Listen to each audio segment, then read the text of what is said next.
En parlant de la conférence, eh bien, mesdames et messieurs, j'ai une triste nouvelle parce que nous arrivons à son terme. Oh, voilà, vous pensez comme moi. Je dois dire que j'ai beaucoup apprécié de vous retrouver au cours de ces 2 journées que nous avons passées ensemble, que ce soit ici à Bruxelles ou grâce aux nouvelles technologies à distance. J'espère que vous partagez mon sentiment, ma satisfaction. Et maintenant, pour clôturer l'événement, je vais céder avec plaisir la parole à Colin Scicluna, notre directeur général adjoint.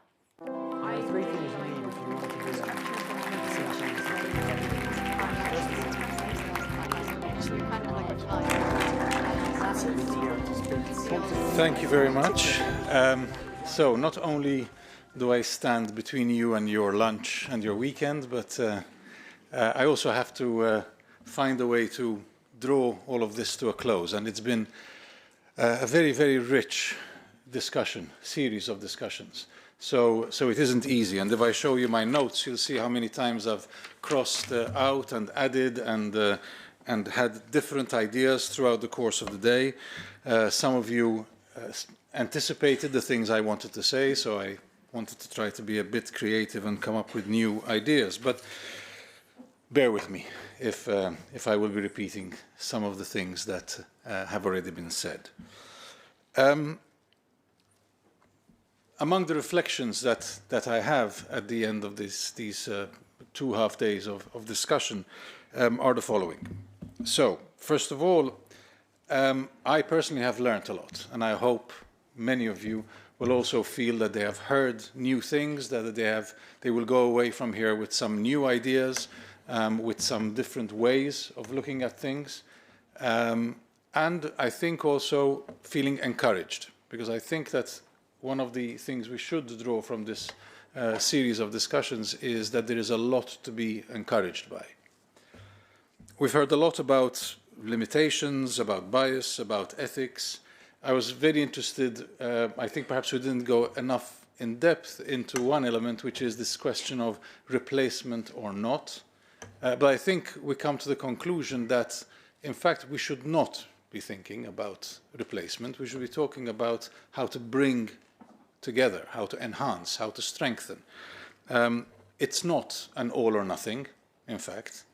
What we need to be thinking about is the interplay between humans and machines. I'd even dare to say the codependency between humans and machines, because I think that we've heard enough about the possibilities there are, the tools that there are, but also the uniqueness.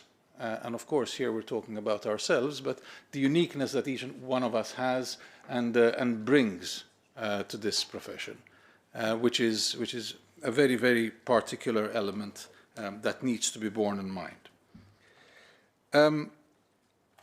One of the other things that came to mind is the fact that as we look to the future, and looking at this from the point of view of an institution like the European Commission, like the European institutions in general, today we're talking about a reality with 24 languages. The future will bring more languages as well, because as we know, enlargement of the European Union is one of the big challenges, one of the big projects that we have on our hands for the years to come. So what we're talking about today is not only about this current group of languages, we're talking about a much larger potential out there as well. We also heard the ideas, very fascinating ideas, about the global dimension of multilingualism. We heard about the projects in Africa and the huge potential that there is out there. So again, let's look at how technology can help us to be ambitious and not hold us back from the potential that there is. I want to make sure I don't miss out on the various comments, notes that I had. I think it was very interesting and very important that we had this wide diversity as well among the speakers, because of course we had the voice of the interpreters, who are at the very core, at the very heart of all of these discussions. But I thought it was very enriching to hear from academics, from philosophers, from different actors, who bring different dimensions. Because I think if we're not comprehensive, if we're not holistic in the way that we approach these challenges and opportunities, then we're going to miss something, and we're not going to have the full potential available to us to have the best solutions. And finally, perhaps, to repeat one of the terms that was used many times, the human-centric approach. And I think that if we look, one of the things we should learn from history is that as humans, we are very resourceful and we're very adaptable. So we shouldn't be afraid of change. We shouldn't be afraid of what's out there. We may not know what it is exactly. We may not know exactly what the impact is going to be. But time and again, we have been able to be resourceful, be adaptable, and use the strengths that we have at our disposal to make things better, to make things improved, to have better quality in all aspects of our activity. Now, I think we had many, many inspiring speakers, and I know it's not really done to pick out one, but I will, because I think all of us today were really moved by Annika's speech, because I think it's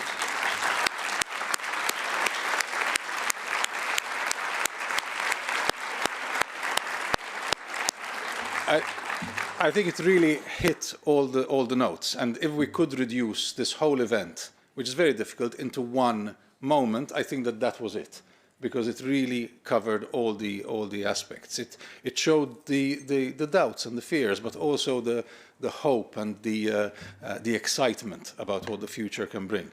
And I think that this is exactly why all of us should leave today feeling very encouraged about the future of this profession. So I only have perhaps the easier part now left, and that is to thank, first of all of you for being here, the speakers, of course, for the quality of the contributions, the questions that we got both from in the room and online. It was very encouraging, I think, for us to see just how many of you have made the effort to be here and to join in these discussions.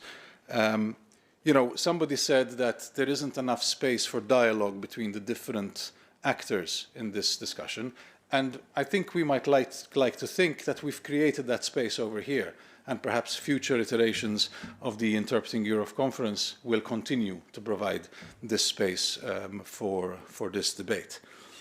I'm also particularly proud to be able to say that this was an event by the whole of SCIC, by the whole of DG SCIC, because all aspects of our Directorate-General, all colleagues from different parts of the House came together to put this event together.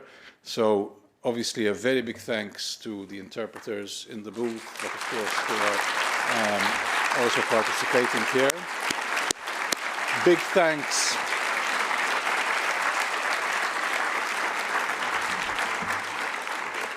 Big thanks to the technicians, the technical people behind the scenes who also make this possible.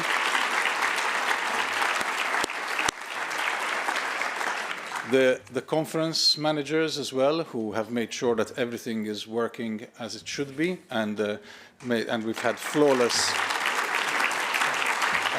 event in that respect. And of course, the team, the organizing team, Javier and the rest of his unit, his team, who have not only made sure we had the speakers and everything going according to plan, but also attracting so many of you to join us today. And perhaps last but not least, I'd like to thank our hosts, Andrea and Antoinette, who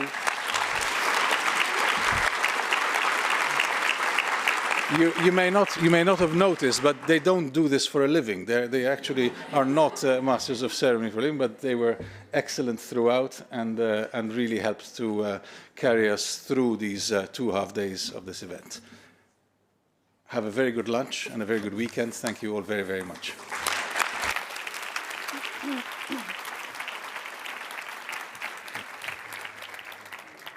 Grazie Colin delle tue gentili parole. Thank you to our Deputy Director-General. I just a quick word. You said we've all learned something, certainly content-wise a lot. The two of us have learned all about being MCs. It was our first time. Thank you for your enthusiastic words. And this does indeed bring our conference to a close. And as Colin has already done, thank you to our great team, Ivano, and all the rest, Ilaria. And thank you to the interpreters. And obviously, thank you to all those who have taken part in the room, but also who were connected online. And it's been so interesting to see so many take part from so many walks of life, from different parts of our great community of interpreters. And just one last Slido. We would like to know what you thought about the last 2 days. And for that, we have some questions. And so please scan once again. We actually have 5 questions this time round. So take a few minutes. It doesn't have to be right now. It can be in the next few minutes over lunch, because we'd really like to know how you felt about the conference and indeed if we can improve for the future. Encore merci à tous, de ma part également. Et maintenant, comme on dit, après l'effort, le réconfort. Ce n'était pas vraiment un effort que d'animer cette conférence grâce à votre bienveillance, grâce à votre participation. Nous avons pris du plaisir, je pense, Andrea. Nous vous remercions. Et nous invitons les participants et participantes qui sont à Bruxelles à poursuivre les discussions de manière plus informelle lors du déjeuner qui nous attend à la sortie de la salle. Que vous soyez en ligne ou à Bruxelles, en tout cas, nous vous fixons déjà un rendez-vous pour une prochaine édition de cette conférence. Merci encore. Arrivederci, grazie.